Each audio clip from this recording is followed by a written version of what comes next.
Buenos días, bienvenidos a 30 minutos de lectura continuada de las Sagradas Escrituras. El día de hoy vamos a continuar con el Evangelio según San Juan. En el nombre del Padre, del Hijo y del Espíritu Santo. Amén. Espíritu Santo, ilumina nuestras mentes y nuestros corazones para leer tu palabra, no como palabra humana, sino como palabra de Dios que es en realidad. Ave María Purísima, sin pecado concebida, María Santísima. En el nombre del Padre, del Hijo y del Espíritu Santo. Amén. Evangelio según San Juan, capítulo 19. Jesús azotado y coronado de espinas. Entonces, pues, Pilato tomó a Jesús y lo hizo azotar. Luego los soldados trenzaron una corona de espinas que le pusieron sobre la cabeza y lo vistieron con un manto de púrpura. Y acercándose a él decían: Salve, Rey de los judíos. Y le daban bofetadas. Ecce homo. Pilato salió otra vez afuera y les dijo: Os lo traigo afuera para que sepáis que yo no encuentro contra él ningún cargo. Entonces Jesús salió fuera con la corona de espinas y el manto de púrpura, y Pilato les dijo: He aquí al hombre. Los sumos sacerdotes y los satélites, desde que lo vieron, se pusieron a gritar: Crucifícalo, crucifícalo.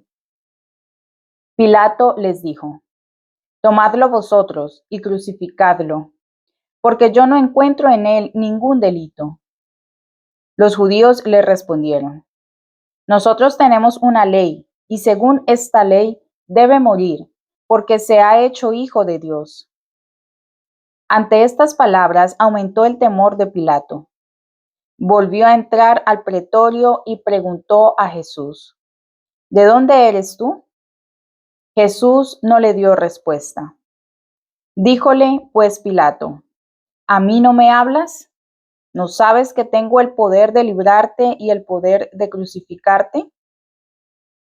Jesús le respondió: No tendrías sobre mí ningún poder si no te hubiera sido dado de lo alto.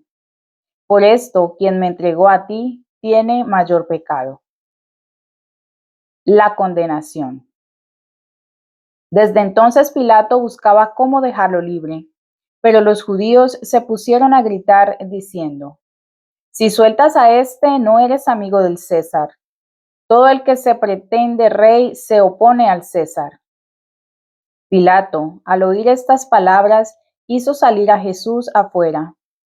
Después se sentó en el tribunal en el lugar llamado Lijostrotos, en hebreo Gábata. Era la preparación de la Pascua, alrededor de la hora sexta. Y dijo a los judíos: He aquí a vuestro rey. Pero ellos se pusieron a gritar: Muera, muera, crucifícalo. Pilato les dijo: ¿A vuestro rey he de crucificar? Respondieron los sumos sacerdotes: Nosotros no tenemos otro rey que el César. Entonces se lo entregó para que fuese crucificado. La crucifixión.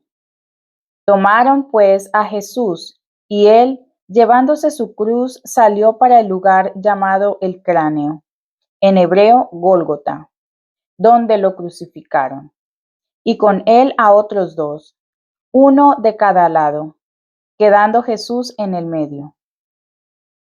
Escribió también Pilato un título que puso sobre la cruz. Estaba escrito: Jesús Nazareno, el Rey de los Judíos. Este título fue leído por muchos judíos porque el lugar donde Jesús fue crucificado se encontraba próximo a la ciudad y estaba redactado en hebreo, en latín y en griego.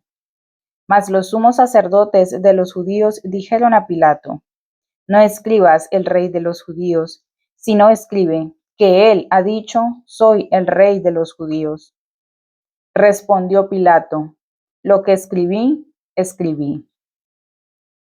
Cuando los soldados hubieron crucificado a Jesús, tomaron sus vestidos, de los que hicieron 4 partes, una para cada uno, y también la túnica. Esta túnica era sin costura, tejida de una sola pieza desde arriba. Se dijeron pues unos a otros: no la rasguemos, sino echemos suertes sobre ella para saber de quién será, a fin de que se cumpliera la escritura: se repartieron mis vestidos y sobre mi túnica echaron suertes. Y los soldados hicieron esto. María al pie de la cruz. Junto a la cruz de Jesús estaba de pie su madre y también la hermana de su madre, María, mujer de Cleofás, y María Magdalena. Jesús, viendo a su madre y junto a ella al discípulo que amaba, dijo a su madre: Mujer, he ahí a tu hijo. Después dijo al discípulo: He ahí a tu madre. Y desde este momento el discípulo la recibió consigo. Muerte de Jesús. Después de esto, Jesús, sabiendo que todo estaba acabado, para que tuviese cumplimiento la escritura, dijo: Tengo sed. Había allí un vaso lleno de vinagre. Empaparon pues en vinagre una esponja, que ataron a un hisopo y la aproximaron a su boca. Cuando hubo tomado el vinagre, dijo: Está cumplido. E inclinando la cabeza, entregó el espíritu. La lanzada. Como era la preparación a la Pascua para que los cuerpos no quedasen en la cruz durante el sábado, porque era un día grande el de aquel sábado, los judíos pidieron a Pilato que se les quebrasen las piernas y los retirasen. Vinieron pues los soldados y quebraron las piernas del primero y luego del otro que había sido crucificado con él. Mas llegando a Jesús y viendo que ya estaba muerto, no le quebraron las piernas. Pero uno de los soldados le abrió el costado con la lanza, y al instante salió sangre y agua. Y el que vio ha dado testimonio, y su testimonio es verdadero, y él sabe que dice la verdad, a fin de que vosotros también creáis. Porque esto sucedió para que se cumpliese la escritura: ningún hueso le quebrantaréis. Y también otra escritura dice: volverán los ojos hacia aquel a quien traspasaron. Sepultura de Jesús. Después de esto, José de Arimatea, que era discípulo de Jesús, pero ocultamente por miedo a los judíos, pidió a Pilato llevarse el cuerpo de Jesús, y Pilato se lo permitió. Vino pues y se llevó el cuerpo. Vino también Nicodemo, el que antes había ido a encontrarlo de noche. Este trajo una mixtura de mirra y aloe, como 100 libras. Tomaron pues el cuerpo de Jesús y lo envolvieron en fajas con las especies aromáticas, según la manera de sepultar de los judíos. En el lugar donde lo crucificaron había un jardín, y en el jardín un sepulcro nuevo, donde todavía nadie había sido puesto. Allí fue donde, por causa de la preparación de los judíos y por hallarse próximo a este sepulcro, pusieron a Jesús. Capítulo 20. Aparición a la Magdalena y a los apóstoles. El primer día de la semana, de madrugada, siendo todavía oscuro, María Magdalena llegó al sepulcro y vio quitada la losa sepulcral. Corrió entonces a encontrar a Simón Pedro y al otro discípulo a quien Jesús amaba, y les dijo: Se han llevado del sepulcro al Señor y no sabemos dónde lo han puesto. Salió pues Pedro y también el otro discípulo y se fueron al sepulcro. Corrían ambos, pero el otro discípulo corrió más aprisa que Pedro y llegó primero al sepulcro. E inclinándose vio las fajas puestas allí, pero no entró. Llegó luego Simón Pedro, que le seguía, entró en el sepulcro y vio las fajas puestas allí, y el sudario que había estado sobre su cabeza, puesto no con las fajas, sino en lugar aparte enrollado. Entonces entró también el otro discípulo que había llegado primero al sepulcro y vio y creyó, porque todavía no habían entendido la escritura de cómo él debía resucitar de entre los muertos. Y los discípulos se volvieron a casa. Pero María se había quedado afuera junto al sepulcro y lloraba. Mientras lloraba, se inclinó al sepulcro y vio dos ángeles vestidos de blanco, sentados el uno a la cabecera y el otro a los pies, donde había sido puesto el cuerpo de Jesús. Ellos le dijeron: Mujer, ¿por qué lloras? Díjoles: Porque han quitado a mi Señor y yo no sé dónde lo han puesto. Dicho esto, se volvió y vio a Jesús que estaba allí, pero no sabía que era Jesús. Jesús le dijo: Mujer, ¿por qué lloras? ¿A quién buscas?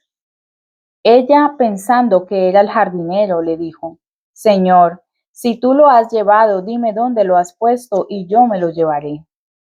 Jesús le dijo: María. Ella, volviéndose, dijo en hebreo: Rabuní, es decir, maestro.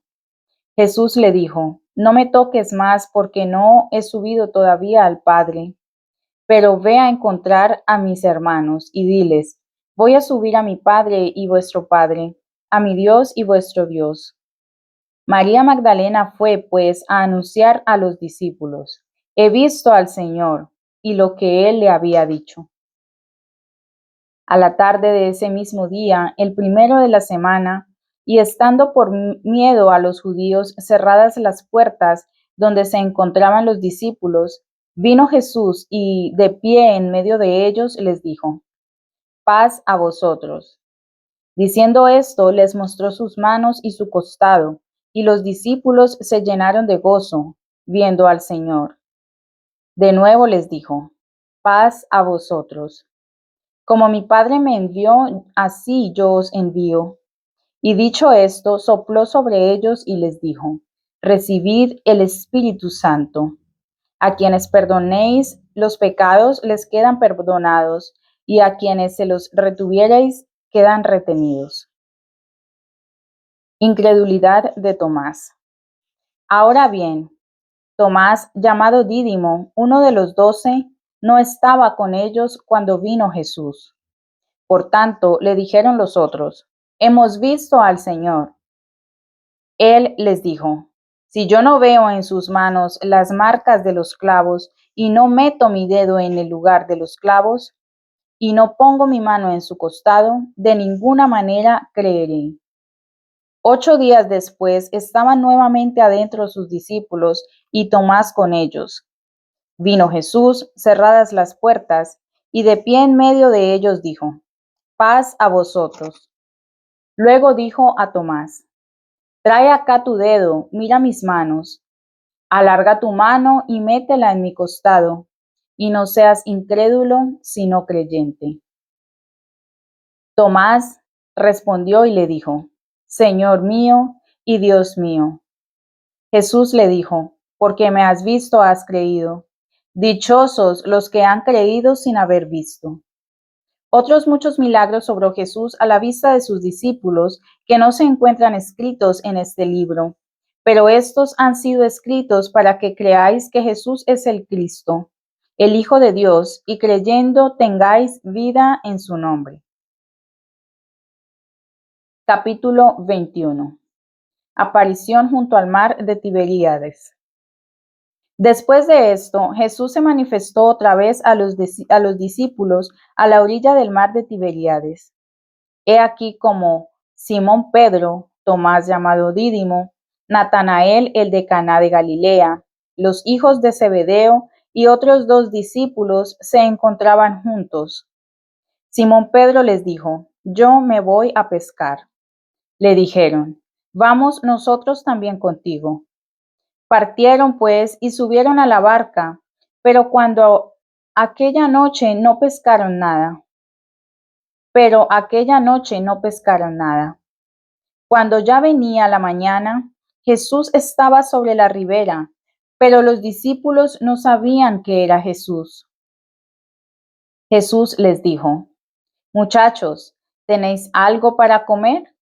Respondieron: No. Díjoles entonces: Echad la red al lado derecho de la barca, y encontraréis. La echaron y ya no podían arrastrarla por la multitud de los peces. Entonces el discípulo a quien Jesús amaba dijo a Pedro: Es el Señor. Oyendo que era el Señor, Simón Pedro se ciñó la túnica, porque estaba desnudo, y se echó al mar. Los otros discípulos vinieron en la barca, tirando de la red llena de peces, pues estaban solo como a unos 200 codos de la orilla. Al bajar a tierra, vieron brasas puestas y un pescado encima y pan. Jesús les dijo: Traed de los peces que acabáis de pescar. Entonces Simón Pedro subió a la barca y sacó a tierra la red llena de 153 grandes peces. Y a pesar de ser tantos, la red no se rompió. Díjoles Jesús: Venid, almorzad. Y ninguno de los discípulos osaba preguntarle: ¿Tú quién eres? Sabiendo que era el Señor. Aproximóse Jesús y tomando el pan les dio y lo mismo del pescado.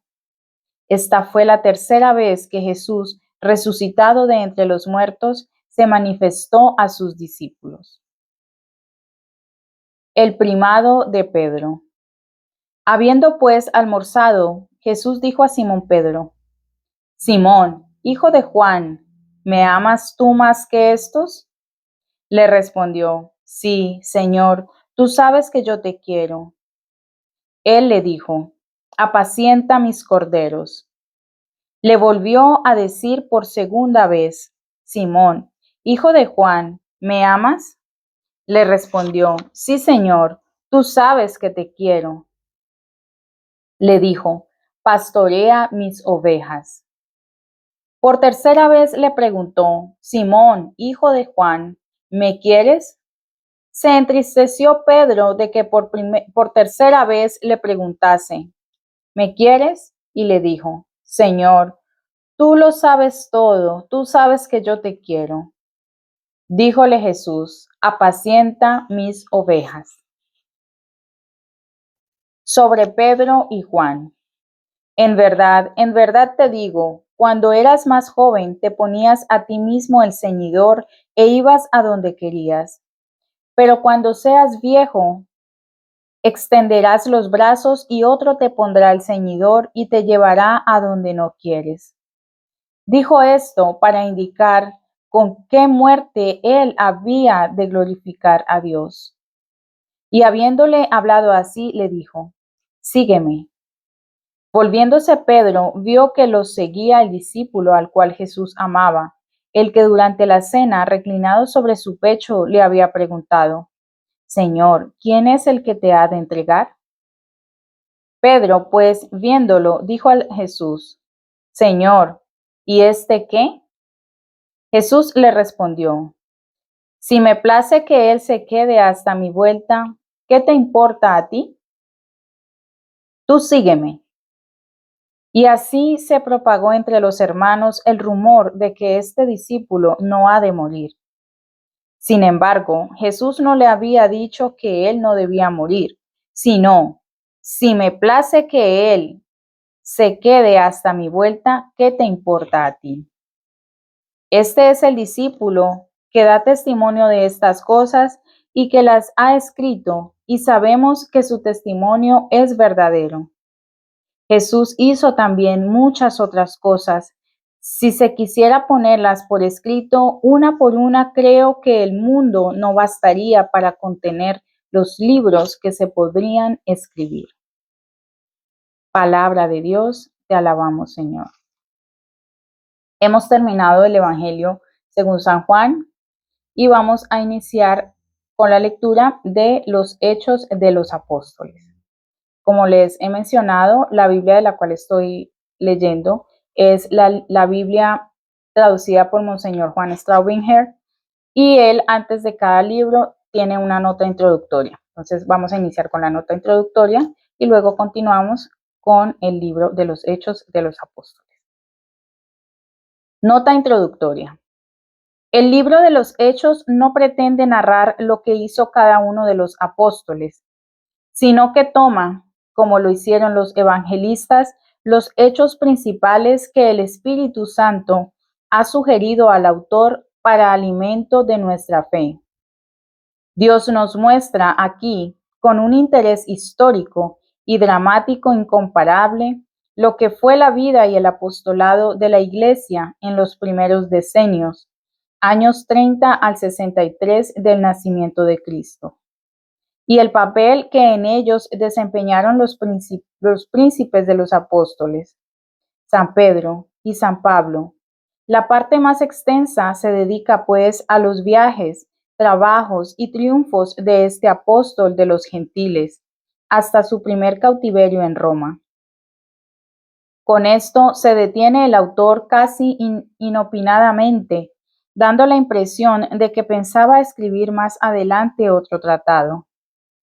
No hay duda de que este autor es la misma persona que escribió el tercer evangelio.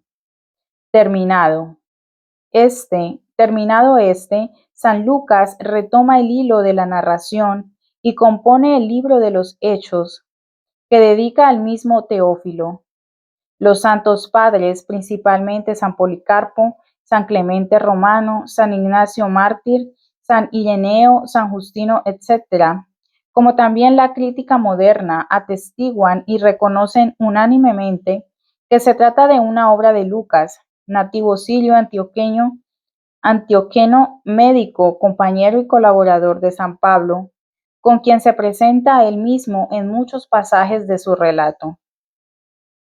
Escribió en griego, el idioma corriente entonces, de cuyo original procede la presente versión, pero su lenguaje contiene también aramaísmos que denuncian la nacionalidad del autor.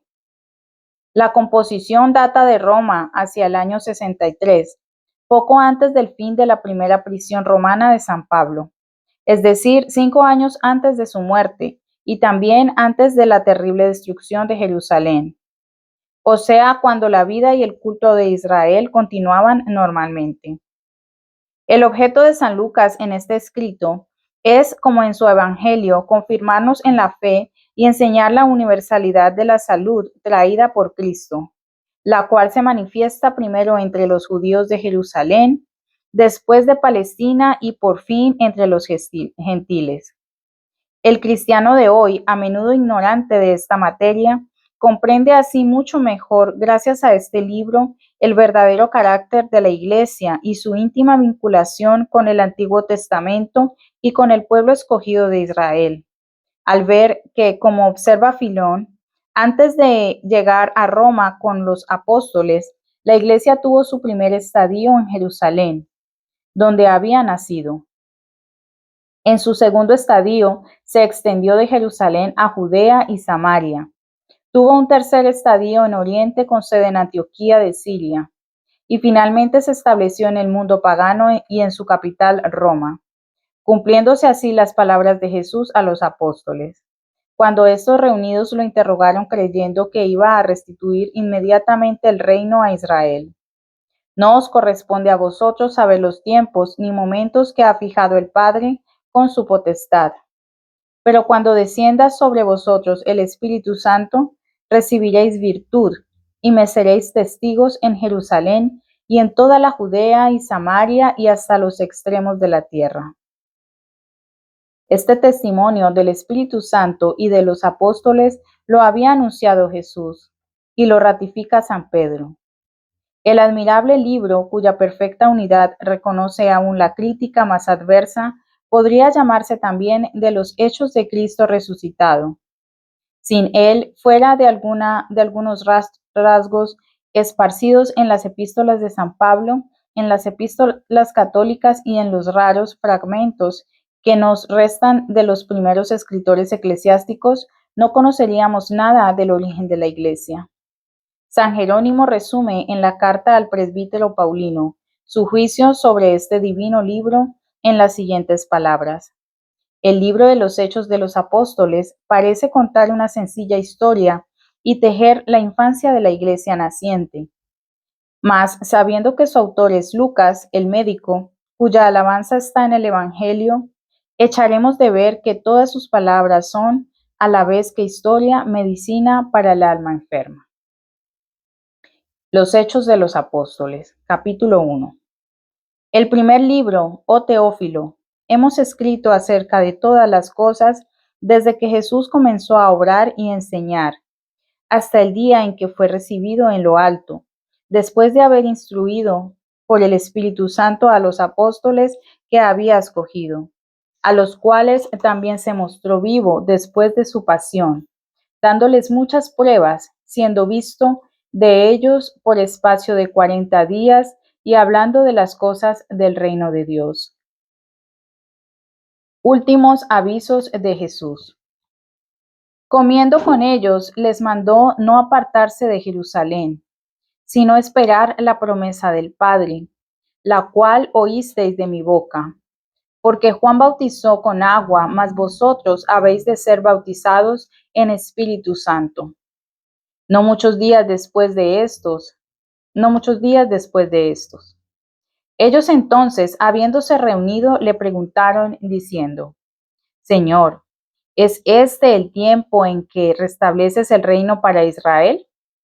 Mas él les respondió: No os corresponde conocer tiempos y ocasiones que el Padre ha fijado con su propia autoridad. Recibiréis, sí, potestad cuando venga sobre vosotros el Espíritu Santo, y seréis mis testigos en Jerusalén, en toda la Judea y Samaria y hasta los extremos de la tierra. Ascensión del Señor. Dicho esto, fue elevado, viéndolo ellos, y una nube lo recibió, quitándolo de sus ojos.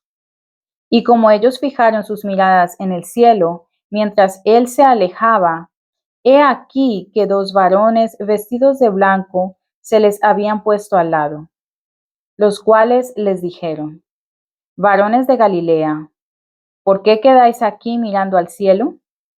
Este Jesús que de en medio de vosotros ha sido recogido en el cielo, vendrá de la misma manera que lo habéis visto ir al cielo.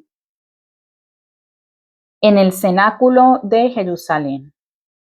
Después de esto, regresaron a Jerusalén, desde el monte llamado de los Olivos, que está cerca de Jerusalén, distante la caminata de un sábado.